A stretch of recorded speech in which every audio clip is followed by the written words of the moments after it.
मानसी, जिस तरीके से वसुंधरा राजे सिंधिया ने आंसर किया है मोदी जी को, उसको लेके कयास लगाए जा रहे हैं कि क्या बातचीत हुई, खैर, लेकिन जो बॉडी लैंग्वेज है वो अपने आप में क्या समझने के लिए पर्याप्त है कि वसुंधरा राजे सिंधिया खुले तौर पर विरोध दर्ज करा रही हैं जो कुछ भी राजस्थान की सियासत में उनके साथ किया गया, जो ड्रामा, जो खेल उनके साथ खेला गया, जिस तरीके से उनको किनारे लगाया गया। जी, राम प्रकाश जी, थैंक यू। मैं जहाँ से आलोक तिवारी जी ने छोड़ा है, मैं वहाँ से एक्चुअली उनकी बातें को आगे लेना चाहती हूँ और ये हाईलाइट करना चाहती हूँ कि रिलेशनशिप जो वसुंधरा वसुंधरा राजे जी का रहा है हमारे जो प्रधानमंत्री और पहले जो मुख्यमंत्री थे हम नरेंद्र मोदी जी, वो हमें वो एक खुली क्या बोलना चाहिए, टॉप सीक्रेट है, सबको मालूम है। तो हम वहाँ से इस बात को रखेंगे तो एक बहुत अच्छी लाइन वसुंधरा जी ने एक्चुअली कहा है कि खाल शायद मुझे एग्जैक्ट लाइंस तो याद नहीं आ रहे हैं, बट कुछ राम जी के वनवास को लेके ही उन्होंने एक बहुत अच्छी बात कही है कि आई थिंक वनवास सिर्फ श्री राम जी की जिंदगी का हिस्सा नहीं बल्कि हर इंसान की जिंदगी का हिस्सा है, बेसिकली एग्जाइल।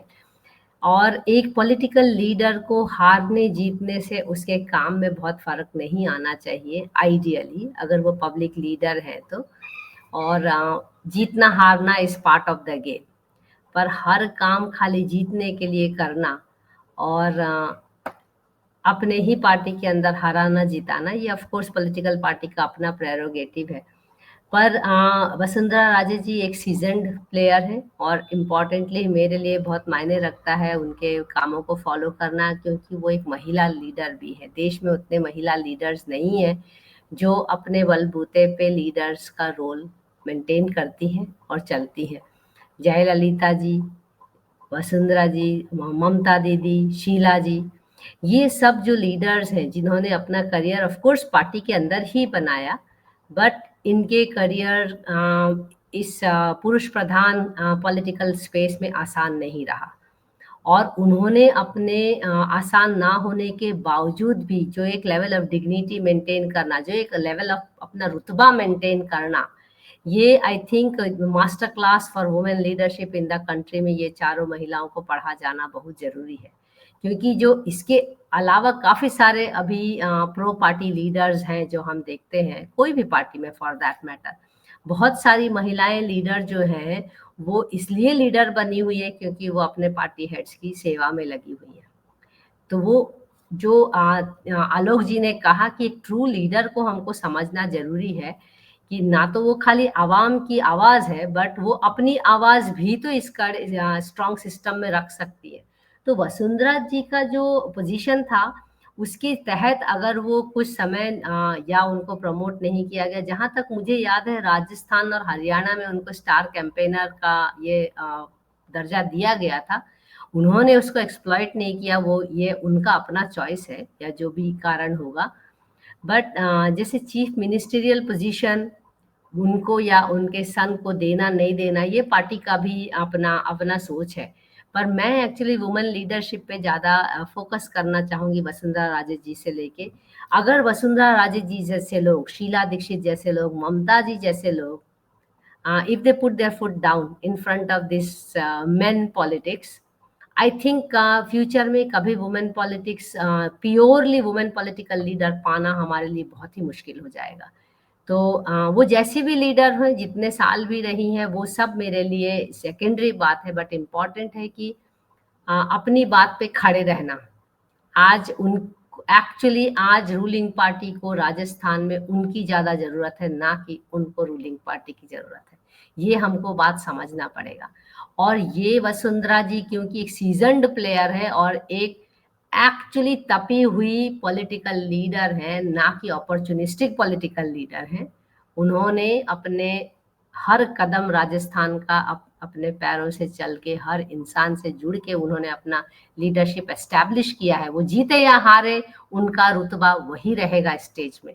ये समझना बहुत जरूरी है और ये सारी चीजें मैंने आलोक जी से ही पिक किया कि बाद में भी क्या। तो वसुंधरा जी पावर में है, नहीं पावर में है, वो अपना वक्त तो बना के रखेंगी। मुझे याद है एक बार अजमेर में उनका एक इवेंट चल रहा था, मैं अपने काम से गई थी और उनकी बातें सुन रहे थे हम, पब्लिक भाषण था, पर्सनल कुछ नहीं था।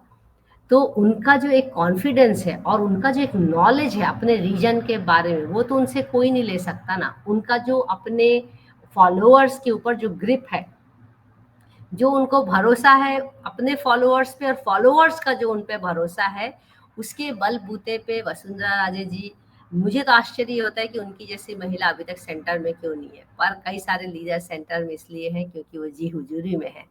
वो वसुंधरा राजे जी जैसा बनना बहुत मुश्किल काम है, आसान नहीं है अपना वट बनाए रखना और इस पुरुष प्रधान इसमें बने रहना।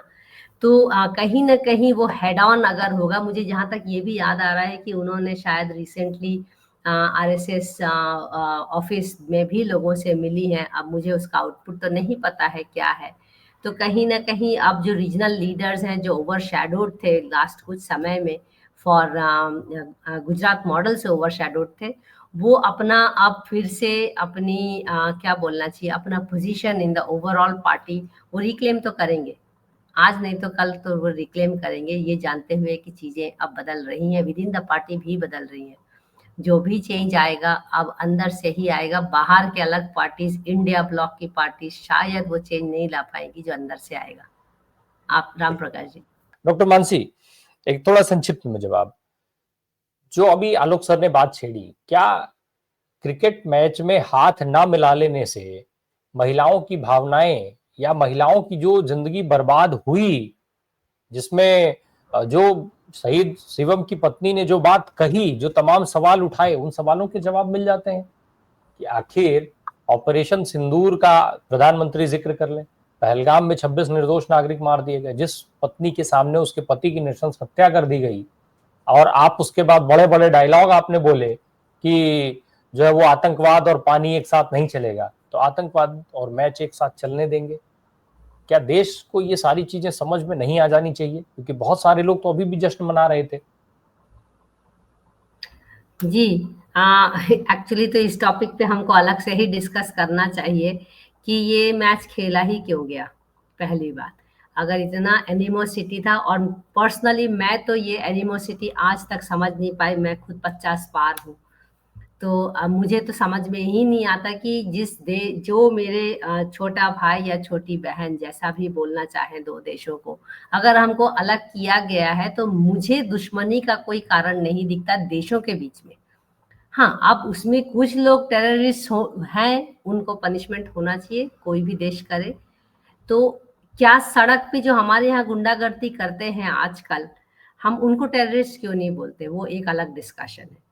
तो पर्टिकुलर रिलीजन के लोग जब वायलेंस करेंगे तो टेररिस्ट है, और पर्टिकुलर रिलीजन के लोग जब वायलेंस करेंगे तो वो कुछ भी नहीं है, क्रिमिनल ऑफेंस भी नहीं है।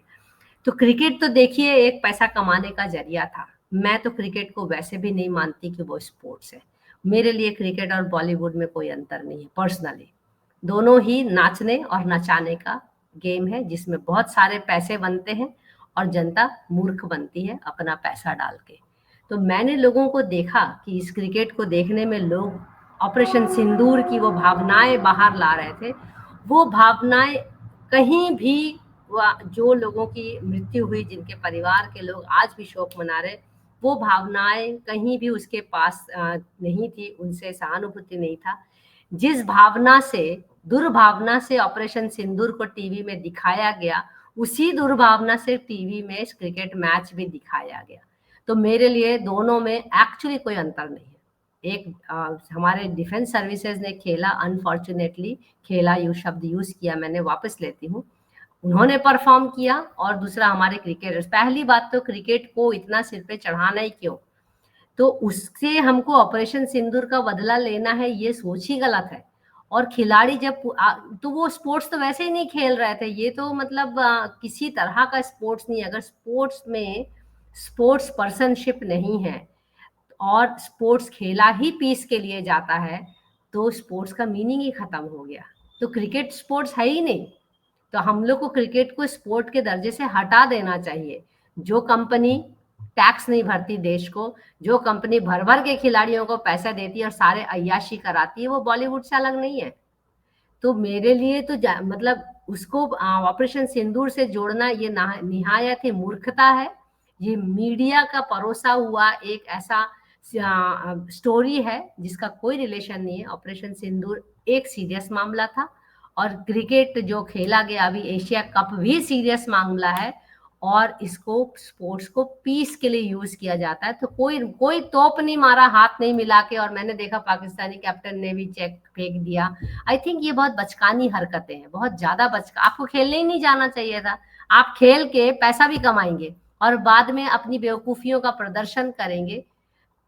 क्रिकेटर्स को अब सोचना चाहिए कि बहुत हो गया पैसा कमाई, और अब थोड़ा देश पे लगाइए अपना समय, और देश को जोड़िए उससे।